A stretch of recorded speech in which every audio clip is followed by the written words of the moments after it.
Hello, students. Welcome back to your class of Pharmaceutical Chemistry 2 to continue with the chapter of cardiovascular agents. Today, we are going to study the rest of the drugs from the chapter of cardiovascular agents. Then, first, what are the cardiovascular agents? कौन से होते हैं?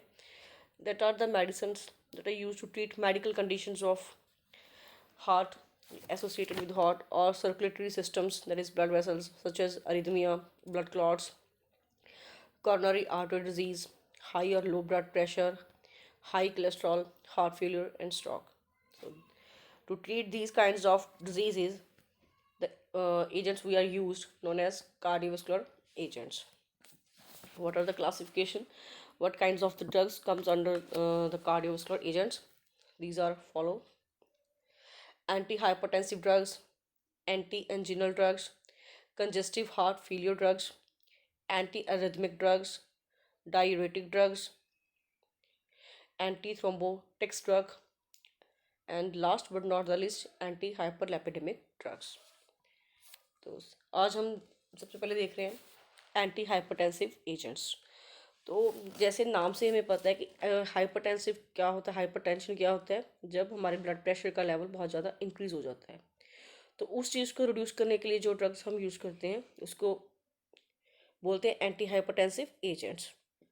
ठीक है। Normally हमारे blood pressure का जो level होता है 80 to 120 mm। अगर इससे इंक्रीज़ हो जाए तो उसको बोलते हैं कि हाइपरटेंशन की स्टेट है और वो ब्लड प्रेशर का लेवल जो है इंक्रीज़ हो गया। अगर इससे डिक्रीज़ हो जाए तो उसको बोलते हैं हाइपोटेंसिव। ठीक है। तो when the blood pressure is elevated from the normal value of 80 to 120 mm of mercury, then the condition is called as hypertension. There are the number of factors which are responsible for causing hypertension.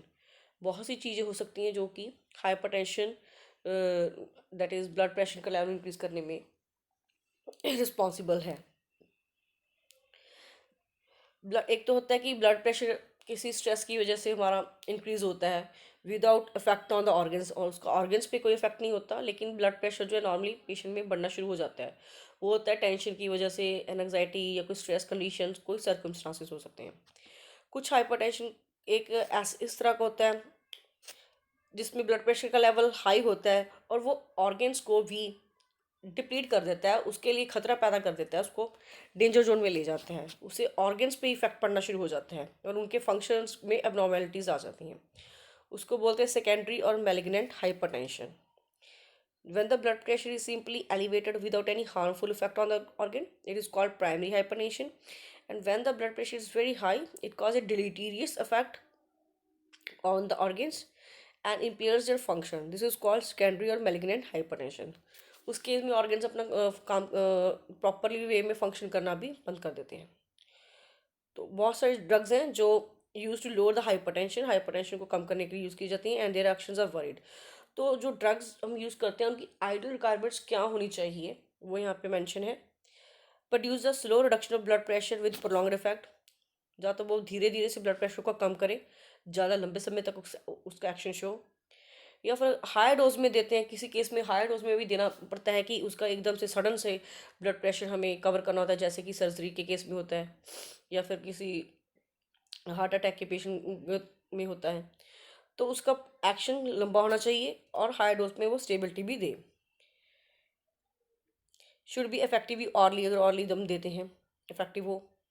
It should act at a small dose level and it should not produce any untoward side effects, इसके कोई side effects ना हो, और small dose में अगर हम देते हैं तो उसके वहाँ पे भी वो हेल्पफुल हो। There are the many drugs which lower the blood pressure through different mechanism. They are classified on the basis of their mechanism of action. So some of the important mechanisms and compounds are given below. First है drug affecting neurotransmitters at nerve endings. तो इस category में जो सबसे पहले drug है वो है रावोल्फिया। रावोल्फिया जो है किस स्पीशीज़ को बिलोंग करती है? Rauwolfia सरपेंटिना।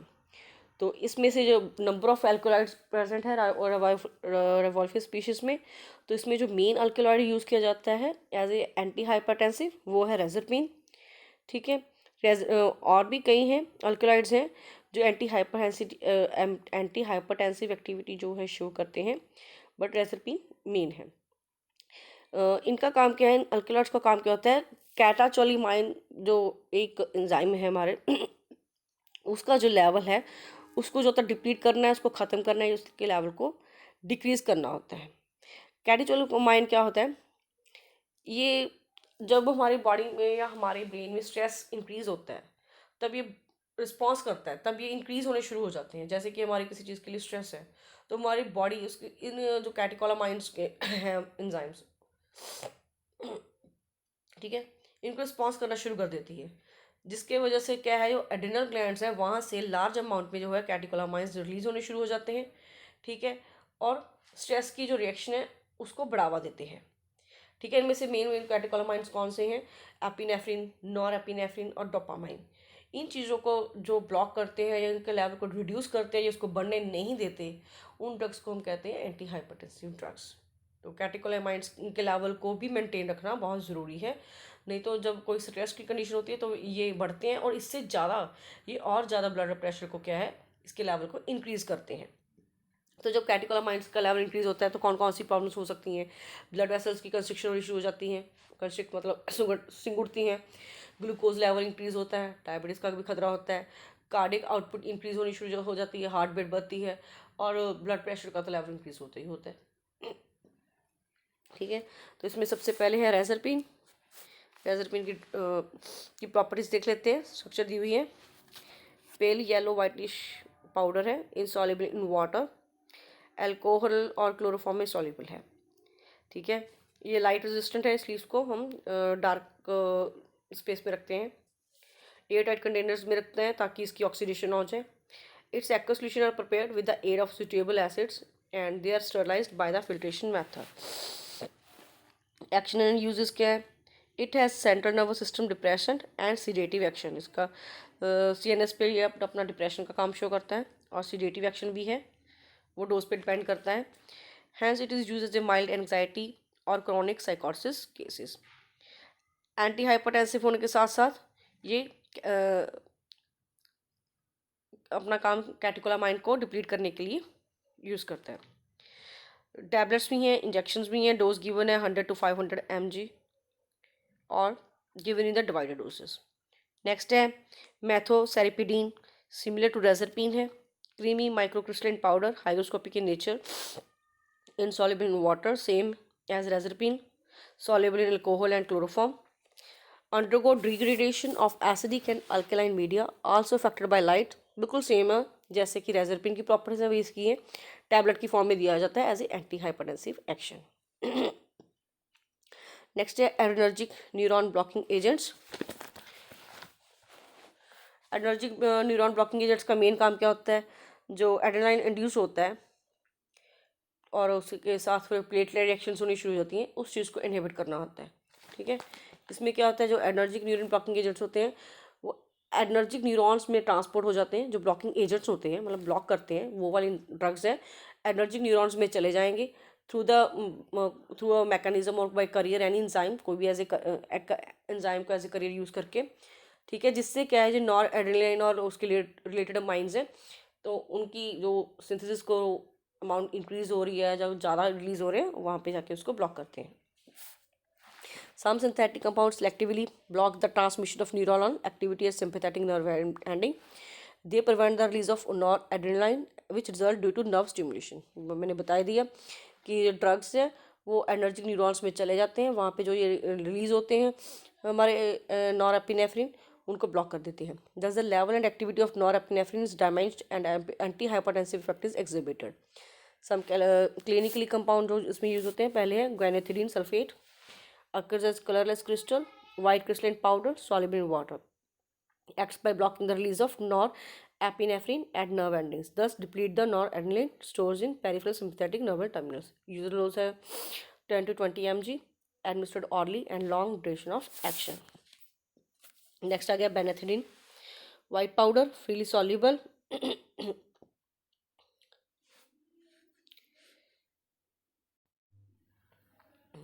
properties, white powder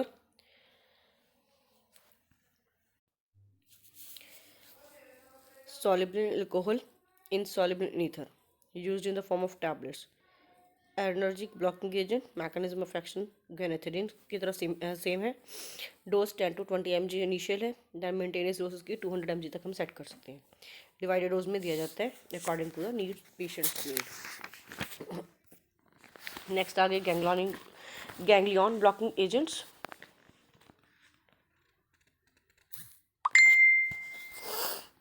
These drugs are compounds that block or prevent the impulses through the autonomic ganglia are called ganglionic blocking agents.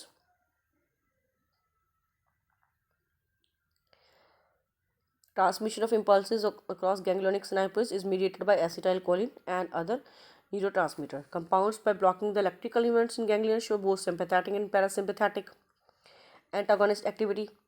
तो one of the useful therapeutic use क्या है इसका? Control of severe hypertension and treatment of peripheral vascular disorders. Peripheral vascular disorder आपको पता ही है कि blood vessels की widening होनी शुरू हो जाती है near the surface of skin, leading to increase blood flow with flushing और वार्मथ। इसमें पहला ड्रग है पेंटोलिनियम टैनाट्रेट। प्रॉपर्टीज और क्या है इसकी और uses? Freely soluble in water है, अल्कोहल और insoluble in chloroform and ether, given in the form of injections. ठीक है। एक्वा सोल्यूशन क्या है इसका? एसिडिक इन नेचर है, स्टरलाइज बाय ऑटोक्लेविंग। जो ड्रग्स इस कैटेगरी में आते हैं वो कहाँ पे इंटरफेयर करते हैं, कहाँ पे अपना काम शो करते हैं? Nerve transmission of impulses at the ganglions. It blocks the sympathetic, produce the peripheral vasodilation and therefore reduce the blood pressure.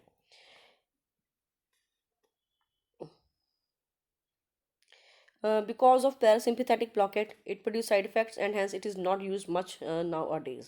The usual dose इसका 1 mg है और इंक्रीज कर सकते हैं according to the patients need.